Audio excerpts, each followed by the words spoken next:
You know what I found, to me, the secret of success is when you say something, you should at least say it in love. Is that right? So I'll pray for our class. Father in heaven, give us some love in our hearts this morning. These are challenging subjects. Without love, there will be a cold war in the classroom. We don't want that. I ask it in Jesus' name. Amen. Today, the Cold War is being fought in the classrooms, in the universities and the colleges. The point of contention, our origin, our purpose, our destiny, our direction, and our value. What do I mean when I say that? Well, this is where I was landing. This is in a little town up in the Arctic Circle near the North Pole called Nunavut. This is the plane I was on. This is the tail. I took a picture of the tail of that plane. Most of you probably don't know what that is. The place I was, huh? No, it's not a stone. Yeah, no, this is not looking like a stone. It's not. This is the flag. This is the flag of the place, Nunavut. Let me tell you what that thing means. It's called. I can't pronounce the word. It's called. Yeah, very good. No, very good. That's what it sounds like. Traditionally, because up there's nothing green. It's all rock and ice. Very easy to get lost. This points the way home. It gives you direction, and it shows you the way home. Traditionally, they were used by the Inuit in the north as directional markers. And a nukshuk, I can't say it, in the shape of a person signifies safety, hope, and friendship. Before I start this morning, this is the Walmart of the North Pole. I want to show you the prices up there. Can you tell what that little fruity, unhealthy fruity drink costs? $22. Now, Canadian and U.S. is 1-for-1 exchange rate. So when you see U.S., that's same as Canada, same as U.S. $22. You want to wash your clothes? Can you see the price on that? $34.59. Now, when I got ready to go up there, I was invited. Yes. I was invited by a man who was kind of the leader of the work up there. I wrote him and said, "Is there anything I can bring with me?" I didn't know the prices were so high. I said, "What can I bring? I got some room on my suitcase." And she wrote back, the wife, and she said, "Bring me." You'll never guess what she wanted me to bring her. Can you tell what that is? Yeah. You know what that cost? $55. She said, "Bring me infant formula soy milk." You want me to bring you soy milk, infant formula? I brought her a couple cases. $55 up there. Now, what did I eat? I know what I was doing, right? There we go. I took it with us. There's part of the group up there. There's an evangelistic thing. Part of the group up there, they dried fruit. We took it up there with us. Yeah, that was it. So this is a video I took. I landed there. This is a video. So you hear me saying, "Honey," I'm making the video for Darlene, not you. So this is why I'm saying, okay. I'm not calling you honey. Now this is a video. Let me see if I can get some volume here. It's about 4 or 5 inches already. It may not stop. They just got back from Peter's house. I walked the last part of the way. I got to ride part of the way. Walked the last part of the way. Most people, they want to get the cars out here in the snow. Anyway, that's it. It's pretty dead. Pretty quiet as the snow falls in the Arctic. Yeah. Let me go here. Come on, give me one word to describe that place. Cold. 35 degrees below zero. And I was there in September. September, yes ma'am. It wasn't even cold yet. I would say, "This is cold here." I was in the desert in the winter. It's hot here. It hadn't gotten hot yet. It hasn't gotten cold yet. Remember I brought in and showed the temperature at more than 55 below zero or something? You take the glove off, you get about 10 seconds, and that's it for you. So now this is a picture of the church. Can you tell what it's shaped like? Another picture. Yeah, they made the churches like that.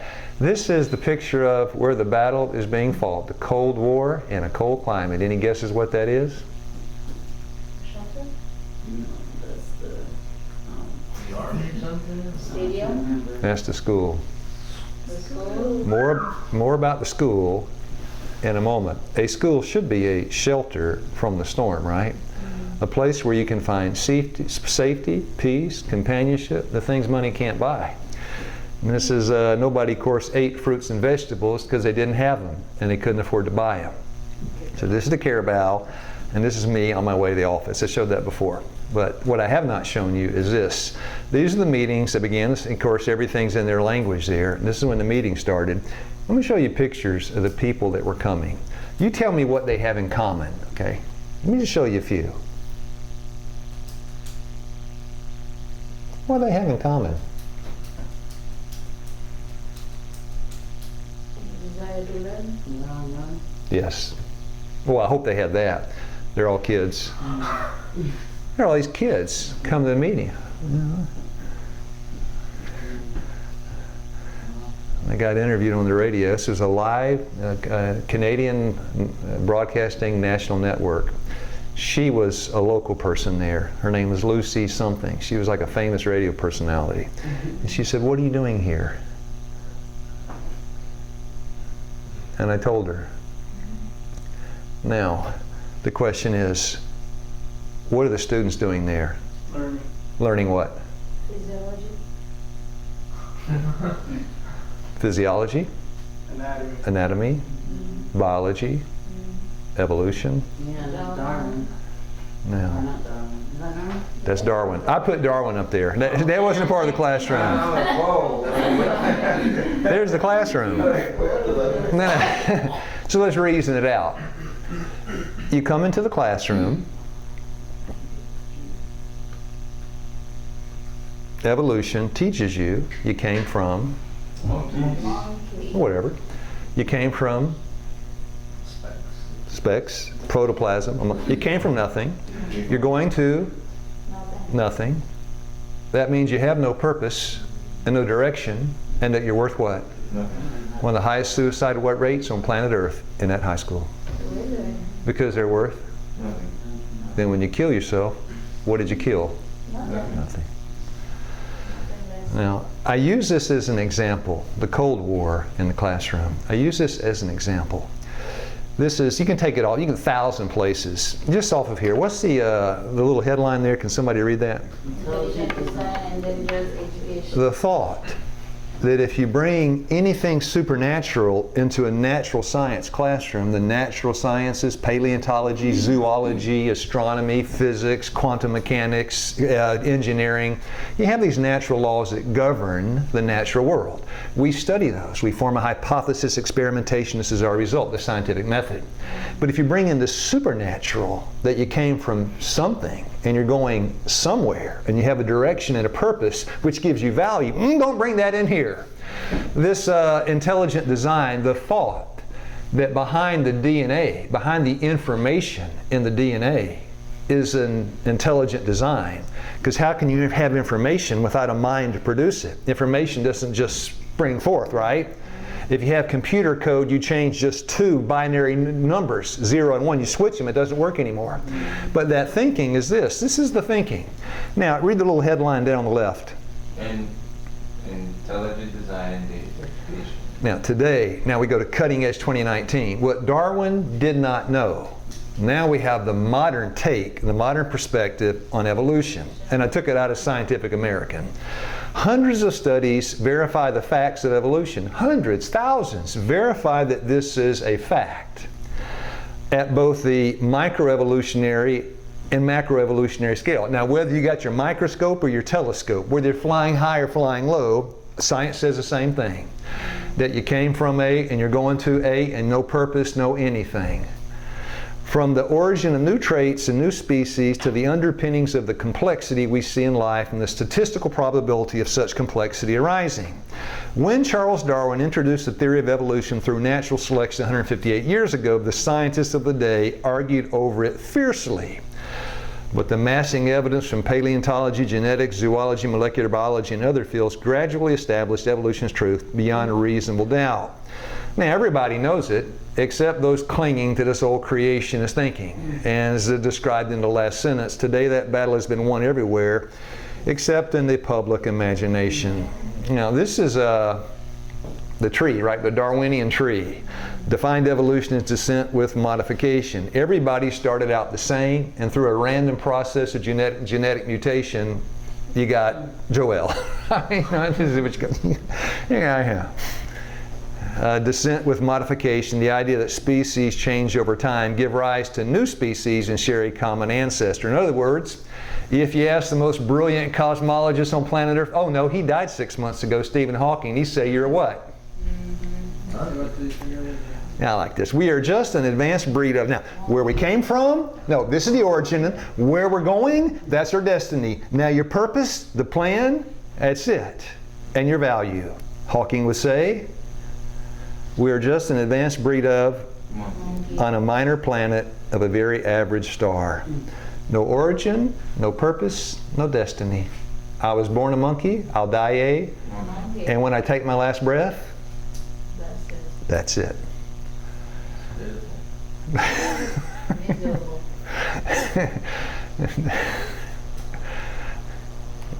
Anyway, Hawking, when he looks, now for us, application. Always have to have application. When Hawking looks in his mirror, what does he see? A monkey. Okay, when you look in your mirror, what do you see? Don't answer. Rhetorical. Don't answer. When you look in your mirror this morning, you got up, looked in the mirror, fearful sight. What did you see? Lies in me. Yeah, well said, Sister Marie. Now, wouldn't it be discouraging? We have family members. We got Alan and his little sister here. I can't say her name. I call her little sister. It's okay. She likes me. Little sister. Now, wouldn't that be terrible? Alan got up and said, little sis, what do you see? She says, a monkey. That's discouraging, isn't it? That's discouraging. So we're taking a look at, and by the way, when I said the Cold War, that's not me. That's Time Magazine. On the left, evolution what? They called it a war, not me. The war has begun, and it's over the subject of origin, destiny, purpose, plan, value. That's it. Yeah. Battles fought where? In the classroom. Because most people, when they go into the educational system, have not fully formed their ideas. Their worldview is still in the making. But you walk in, you sit into that classroom, and it tells you what you are, where you came from, where you're going. After a while, that has an effect, doesn't it? You just hear these things. After a while, it makes an impact on your thinking. Now, I will show you where the battle is being fought. Right there. Where are you? You're right there, right? That's it. That's the war zone. I'm going to show you a short video clip.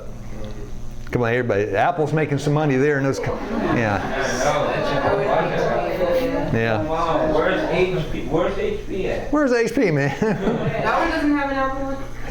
Yeah, that's the black sheep of the classroom. You got to be in like Flynn. You better get your apple.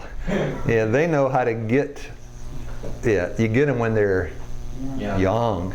You discount apples 50% to people in college with an active ID, right? And when you come out, you buy what? Apple. Yeah.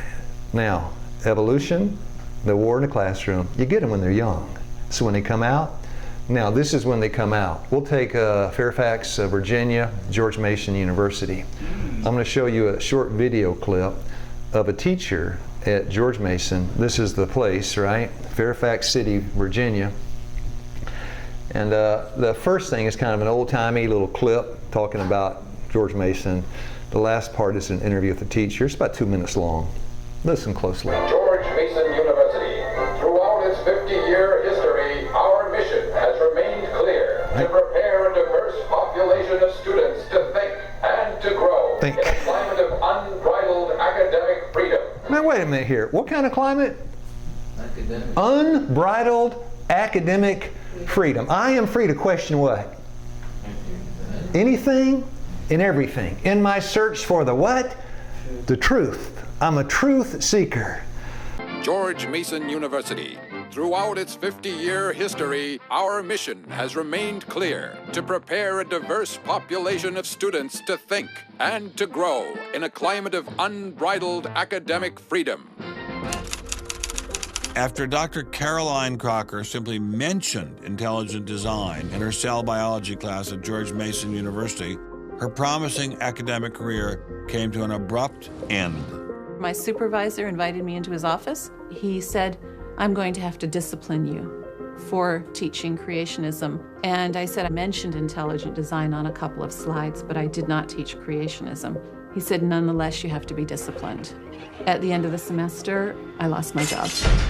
Not only did this well-loved professor lose her job at George Mason, she suddenly found herself blacklisted, unable to find a job anywhere. So whenever I interviewed for a job, I would be offered it, usually on the spot. Since this has happened, and since people can Google my name, I'm finding that when I send my credentials, I do get interviews, I get many interviews, but I never get offered a job. I don't tell them about my science sin. I was only trying to teach what the university stands for, which is academic freedom. In the circles in academia, it is well known. You say something about God, you just committed academic suicide. Your days are over. And that's everywhere from California to New York. That's the war, the Cold War, in the college classroom. Now in China, a little bigger classroom, right? A little bigger classroom. More conditions. Conditions are a little more crowded. But the curriculum remains the same. Yeah, evolution. Yeah. There's Luke. Yeah. Imagine a book that quick like that. Yeah. So here's the question. You're a typical youth, right? 22 years old. Biology 102. No, I'm sorry, Biology 401. Yeah. You're going into the college classroom. That day you're a little down in the dumps. Right? You're a little down in the dumps. And as you sit there down in the dumps, they come out and say, well, you're descended from you got no origin, you got no destiny, you have evidently no purpose. Here's a pear tree, I'm going to plant it there. Place implies purpose. I'm going to grow some pears. You've got no origin, you've got no destiny, you've got no purpose, there is no plan, therefore you have no value. They just made a bad thing what? Worse. Today, one of the most depressing places to be is in the university classroom. Because if you, I'm sorry, and I don't want to sound kind of hard, if you imbibe the thinking that is prevalent in the university, when you get married, then your subject matter is sex, sports, booze, drugs. Because in food, what else do you talk about? You're limited in what you can say. Trained what? By the university experience. We talk about this, but not that. The natural is in, but not the supernatural. In doing that, you've excluded a lot of things. I'd like to study a few of those this morning. From their schools in the mountains, these are Waldensians, these missionaries up there in the Alps.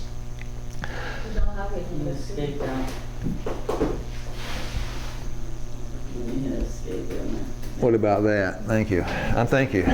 From their schools in the mountains, some of the youth were sent to institutions of learning in the cities of France or Italy. Where was a more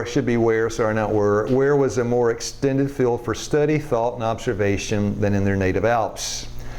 In the schools, whether they went, they were not to make confidants of any. Their garments were so, it sounds kind of crazy, doesn't it? Their garments were so prepared as to conceal their greatest treasure. What do they have hidden in their garments? Yeah. This is spearheading the Reformation in the church, which began in the universities. Their garments were so prepared as to conceal their greatest treasure, the precious manuscripts of the Scriptures, which give you a origin, a destiny, a value, a purpose in God's plan. These, the fruit of months and years of toil, they carried with them, and whenever they could do so without exciting suspicion, they cautiously placed some portion in the way of those whose hearts seemed open to receive the truth. From their mother's knee, the Waldensian youth had been trained with this purpose in view. They understood their work and faithfully performed it. Converts to the true faith were one in these institutions of learning, and frequently its principles were found to be permeating the entire school. So this is the Reformation. Now the principles. The missionaries went out how? Why? As Jesus sent forth his disciples. Why did he send them 2 by 2? That's right. As Jesus sent them, as my Father has sent me, even so send I you, 2 by 2. But why did he do it? 2 are better than 1. That's right. Why? Now, when I get to the end of the why, then you've got the root of the problem, the root of the answer. Why are 2 better than 1? One follows the other. One to pray for the other one while he's working, and vice versa. Yeah. Okay, let's say, I'll use Alan because, Alan's Alan. All right. We all love Alan. There's Alan. So there's Alan. He falls. What should I do? Lift them up. You monkey. Instead of lifting him up, what did I do? Tear him down. Tear him down. I'm used to it. Yeah, I know. No, everybody's used to it. Everybody's used to it. People sit in a classroom and listen for hours. Biology, I sat in a classroom for years listening to, I was drunk half the time. I know, sorry, but listening to, you're of no value, you have no origin, you have no, and I thought, well, wait a minute, if I came from nothing and I'm going to nothing, why not, eat, drink, and be merry, because tomorrow I die. It's what Paul said. If you have no future and you have no destiny, why not? But if you have one, it changes the whole picture. The landscape just got changed. The missionaries went out 2 and 2 as Jesus sent forth his disciples. With each young man was usually associated a man of age and experience, the youth being under the guidance of his companion. I'd say to Alan, he fell today, I'd say, you son of God, get back up. Proverbs 24:16, a just man falls 7 times. What does he do? He gets back up. He rises again. 1 John 2:1, don't sin, but if you sin, we have an advocate with the Father. What's his name? The Lord Jesus Christ, the righteous. Come on. This is good news of the gospel. You're a dog, don't have to stay one. You're worse than a monkey, you don't have to be one. God can do what? Change you. From what into what? Wow, I heard that and I thought, really? Even me? Even you. Who was held responsible for this training and his instruction he was required to heed.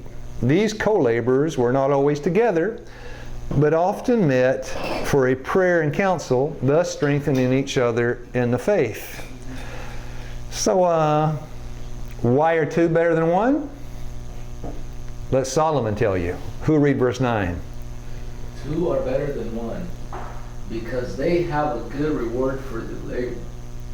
For if they fall, the one will lift up his fellow, but woe to him that is alone when he falleth, for he hath not another to help him with. Yeah.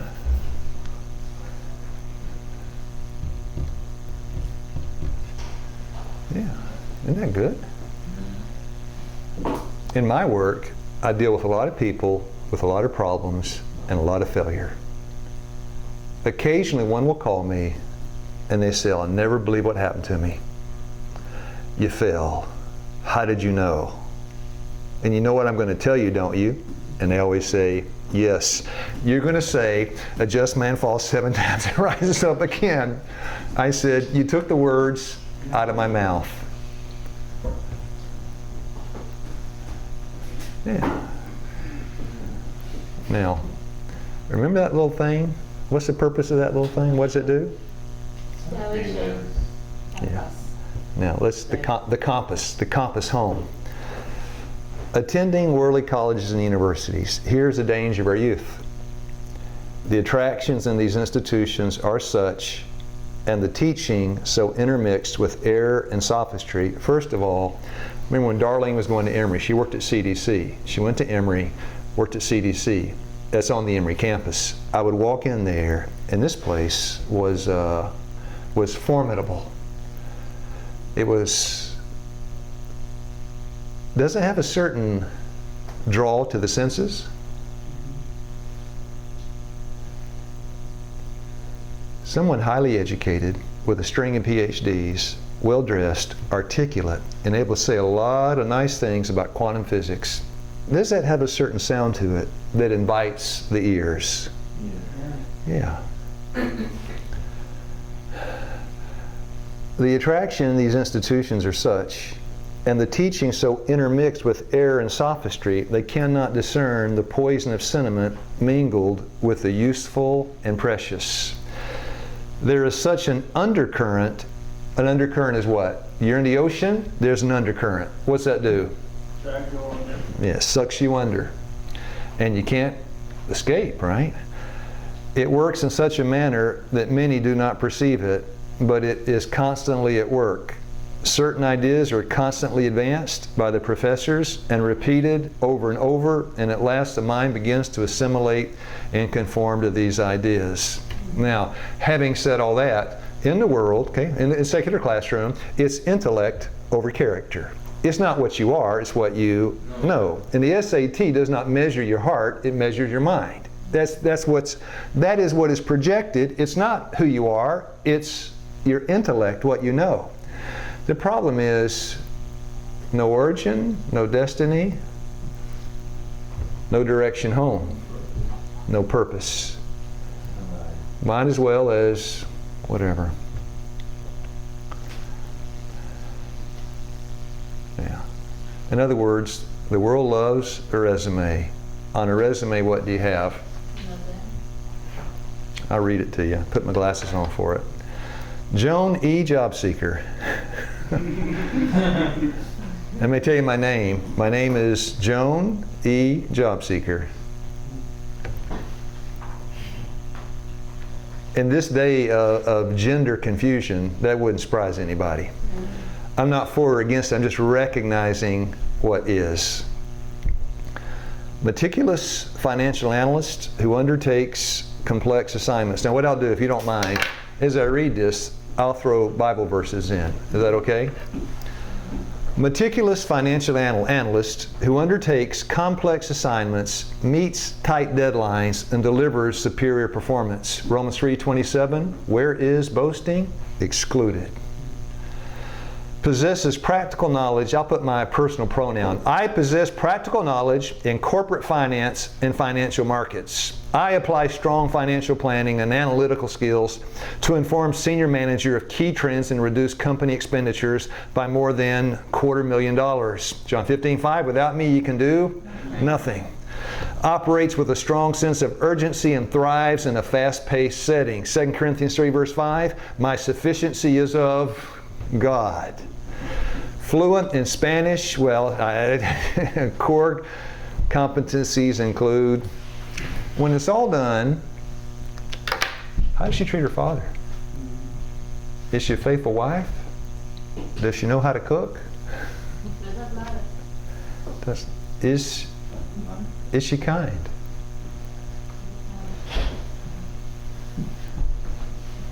I did. Yeah. What kind of phone number is that? It's a fictional phone number.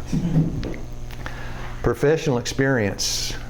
One of the largest global pharmaceutical companies producing a portfolio of products and medicines that support wellness.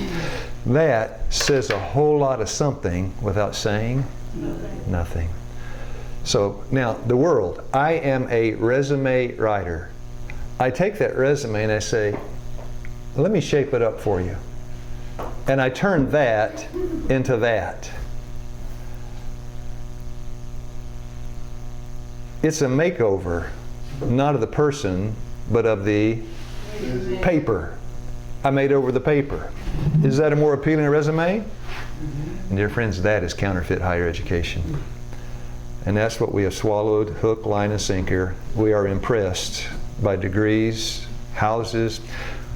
Well, let me ask you a few questions. What kind of car do you drive? What kind of house do you live in? What kind of education do you have? What color your skin? What's your ethnic background? Are you old or young? Pretty or ugly? Write on down the list. And it all means what? Nothing, but it fills up a resume. So we have deadened ourselves down. We have dumbed ourselves down so low that it's a climate of prejudice and bigotry, maybe not toward skin color, but toward don't bring that into this classroom or you are cut off. The climate of academic freedom no longer exists. It would be perfect. Now, I like to study medical school as we come to a close. Medical school. It would be perfectly safe for a youth to enter the colleges of our lands. It would be, right? Go to any school. Go to George Mason. However, one bad day and that's your last day. Yeah. What's the margin of safety? And when the Pew Research, they do a poll, there's a margin of error. But there's a margin of safety if you go into a school like Harvard. It would be perfectly safe for a youth to enter the colleges of our land if they were converted every day. But if they feel at liberty to be to be off guard one day, that very day Satan is ready with his snares, and they are. And I told you, Alan, yesterday, I had a bad day. In Harvard, that'd have been my last day. Yeah. You make it sound like you take your lives into your own hands when you go to a secular university.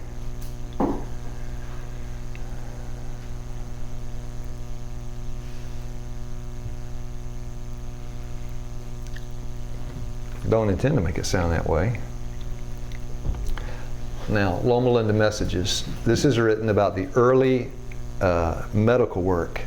In order to have a medical school, to have medical doctors, when you don't have a medical school, you must send young people to secular schools to get credentialed so you can act as a full-fledged licensed physician. And that's what they did. They assembled a group of young people, sent them to the University of Michigan to medical school. And this is the plan they used. There was one class of students who attended Ann Arbor, University of Michigan, which included a number of these who have since become prominent as physicians in our sanitariums. I do not know that I can name them all, but among them were, and these are the who's who's of the early doctors in the Seventh-day Adventist Church. Dr. Rand, D.H. Loretta Kress, Dr. Paulson, Dr. Olson, W.A. George, Abby Winnegar Simpson. I want to tell you how these students did while in this school. They realized their danger because they had read what the testimony said in regard to it. Dr. Kress and his wife rented a house and made a home for these other students who were in the same class. And these people studied diligently the Bible and the testimonies of God's Spirit, and as a result of their studies, beautiful things were brought to light.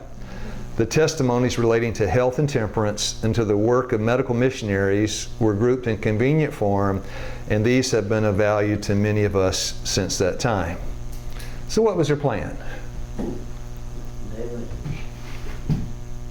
What would they do? Pretty much stay in the Word to strengthen themselves. Yeah, they go to school. Yeah.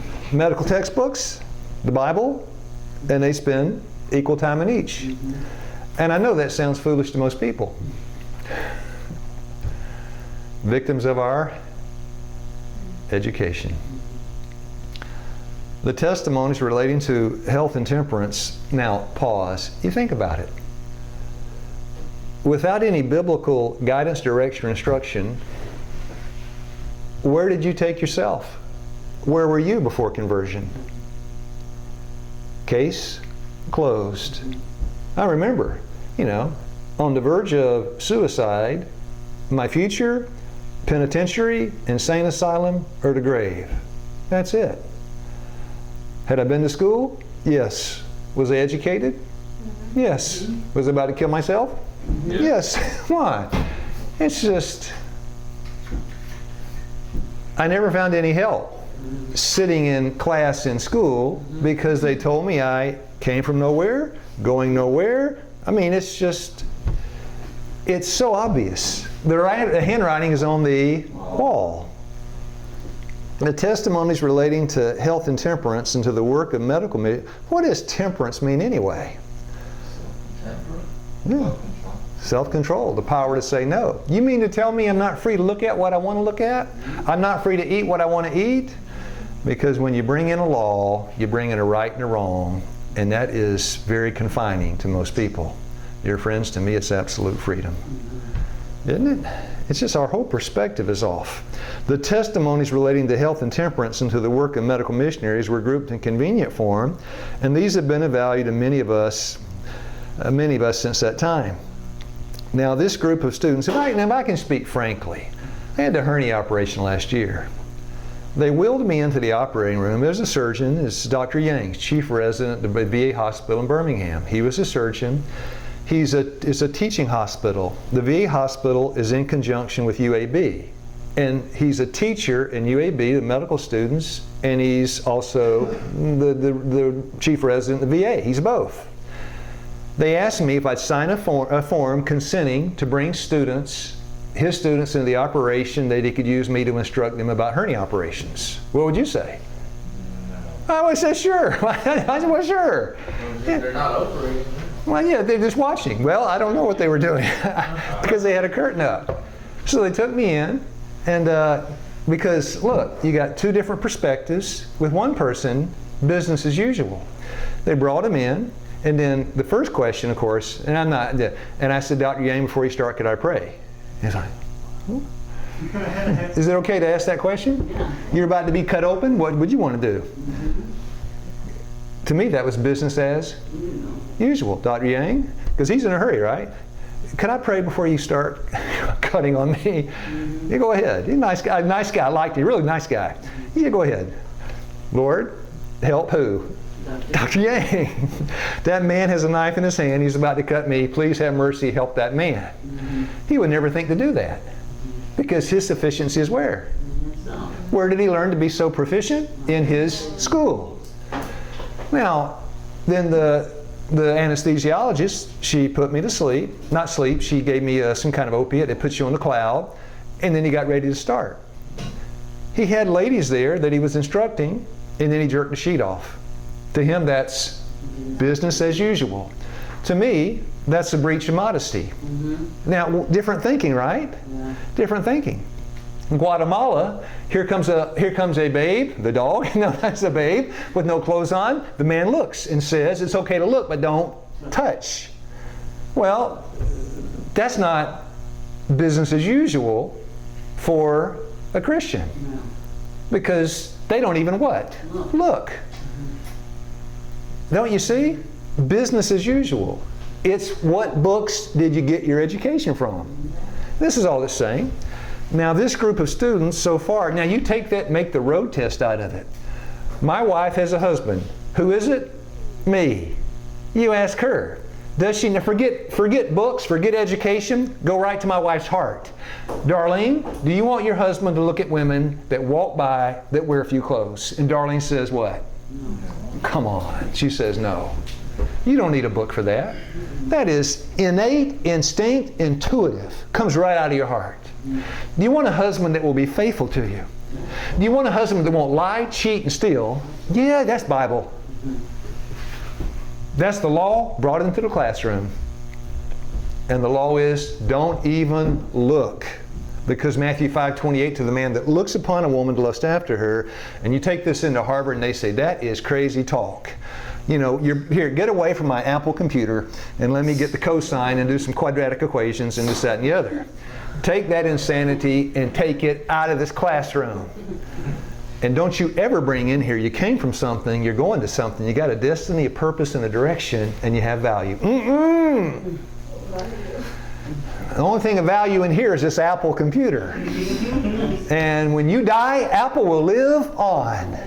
You're a flash in the pan, but not Apple. We got some. And you listen to that all day, and you start to believe it. Now, this group of students, so far as we have been able to see, passed through the institution practically unscathed because they united in a daily study of the Scriptures and the testimonies to fortify themselves. How do they do it? Romans 12:21, overcome evil with what? Good. Against the evils of which they had been warned and which personal knowledge taught them were in the place. But some of those who followed were not so careful. I wish I'd brought that video clipped. I think I may have shown it, the video clip of the still in medical school, not internship yet, not residency yet, still in medical school. She was taking a rotation in surgery. It followed a PBS special. They followed 6 candidates in medical school. It took them 5 years to make it, from the first year of medical school until the last. By the way, we're getting to business as usual. Then the first, and when you see them, you know, they're 22 years old, right? First year of medical school, they're 22, 23. And it follows them through. And this one lady, she was going through the surgery rotation in the 4th year of medical school, and you see her counseling this man with heart disease. I think I showed this. Counseling with heart disease. He was going to have open heart surgery, triple bypass the next morning. So she's counseling with him. It's nice, right? She's trying to show some compassion and some caring and this, that, and the other. And then she's kind of with the surgeon. He's doing the work. She's kind of assisting, observing. And then it's in the morning, and the surgeon is going, and this, that, and the other. Everything's looking good and everything. Then all of a sudden, the monitors flash, and you know, the EKG and everything. And then all of a sudden, and the surgeon announces, "This man is no longer here." Puts down the instruments and walked away. Now, the girl watching has spoken to him, his wife, and his family, telling them that this was not a high-risk procedure, and this had spent time with him, with the wife, with the family. Surgeon puts the things down and walks away. And then the camera, yes, the PBS and NPR, whatever that is, they're in the surgery. And the camera's still on. And she walks over and looks at the man and starts, guess what? Crying. Starts crying. Just starts weeping. And the doctor walked over to her and said, what? Yeah. You got to divorce your feelings from the patients. Matthew 9:36, Jesus looked upon the masses and was what? Moved with compassion. Joel's got a problem. I'm divorcing myself from you. Where did I learn that? In the ivory tower. This is academia. You're the student. I'm the teacher. What I say goes. You write down what I say. You get it back. If you learn what I say, then I give you an A if you don't. But you don't cross this line. This is the ivory tower. We have a problem. No, you got the problem. You came from nowhere, you're going nowhere. I got a PhD. I bark, you listen. This is insanity. But some of those who followed were not so careful to continue the study. And we know that what the testimonies have said in regard to their receiving their finishing touch, so far as their missionary spirit was concerned, is all too true. And too many of them, it was a finishing touch for them in regard to this truth. Where did they lose the truth? In medical school. The price of the degree? Their soul. And then last but not least, there are those who, after becoming established, rooted, and grounded in the truth, be careful of this though. Once you're rooted, grounded in the truth, should enter these institutions of learning as students. I scarcely dare present this method of labor. For there is danger that those who have no connection with God will place themselves in these schools, and instead of correcting error and diffusing light, you go in to be a missionary, you go in to correct things, you go in to teach, not to learn. You go in there to say, yes, compassion on the patients is a healing balm. This is what they need. God will place themselves in these schools, and instead of correcting error and diffusing light, will themselves be led astray. But this work must be done. It will be done by those who are led and taught of God. I'll pray. All right, our Father in heaven, have mercy and help us as we seek to be sane individuals in what at times can be a very insane world. Help us to have a mindset and a worldview that is one that looks toward heaven as a place of final destination and looks back and we see a divine origin, and in the middle we see a purpose and a plan and lives with value. I ask this from my heart in Jesus' name. Amen. All right, sewing class. Sewing class.